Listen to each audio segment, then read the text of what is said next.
വിശുദ്ധ മത്തായിയുടെ സുവിശേഷം 6-ാം അധ്യായം 25 മുതൽ 34 വരെയുള്ള തിരുവചനങ്ങൾ. ദൈവപരിപാലനയിൽ ആശ്രയിക്കുക. ഞാൻ നിങ്ങളോട് പറയുന്നു, എന്തു ഭക്ഷിക്കും, എന്തു പാനം ചെയ്യുമെന്ന് ജീവനെക്കുറിച്ചോ എന്ത് ധരിക്കുമെന്ന് ശരീരത്തെക്കുറിച്ചോ നിങ്ങൾ ഉത്കണ്ഠാകുലരാകേണ്ട. ഭക്ഷണത്തേക്കാൾ ജീവനും വസ്ത്രത്തേക്കാൾ ശരീരവും ശ്രേഷ്ഠമല്ലേ? ആകാശത്തിലെ പക്ഷികളെ നോക്കുവിൻ. അവ വിതയ്ക്കുന്നില്ല, കൊയ്യുന്നില്ല, കളപ്പുരയിൽ ശേഖരിക്കുന്നുമില്ല. എങ്കിലും നിങ്ങളുടെ സ്വർഗസ്ഥനായ പിതാവ് അവയെ തീറ്റിപ്പോറ്റുന്നു. അവയേക്കാൾ എത്രയോ വിലപ്പെട്ടവരാണ് നിങ്ങൾ.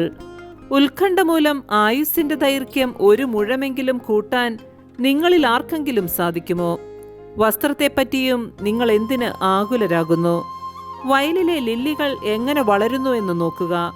അവ അധ്വാനിക്കുന്നില്ല, നൂൽ നൂൽക്കുന്നുമില്ല. സത്യമായി ഞാൻ നിങ്ങളോട് പറയുന്നു, സോളമൻ പോലും തന്റെ സർവമഹത്വത്തിലും ഇവയിൽ ഒന്നിനെപ്പോലും അലങ്കൃതനായിരുന്നില്ല. ഇന്നുള്ളതും നാളെ അടുപ്പിലെറിയപ്പെടുന്നതുമായ പുല്ലിനെ ദൈവം ഇപ്രകാരം അലങ്കരിക്കുന്നെങ്കിൽ അല്പവിശ്വാസികളെ, നിങ്ങളെ അവിടുന്ന് എത്രയധികം അലങ്കരിക്കുകയില്ല. അതിനാൽ എന്തു ഭക്ഷിക്കും, എന്തു പാനം ചെയ്യും, എന്തു ധരിക്കുമെന്ന് വിചാരിച്ച് നിങ്ങൾ ആകുലരാകേണ്ട. വിജാതീയരാണ് ഇവയെല്ലാം അന്വേഷിക്കുന്നത്. നിങ്ങൾക്കിവയെല്ലാം ആവശ്യമാണെന്ന് നിങ്ങളുടെ സ്വർഗീയ പിതാവ് അറിയുന്നു.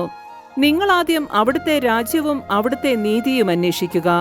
അതോടൊപ്പം മറ്റുള്ളവയെല്ലാം നിങ്ങൾക്ക് ലഭിക്കും.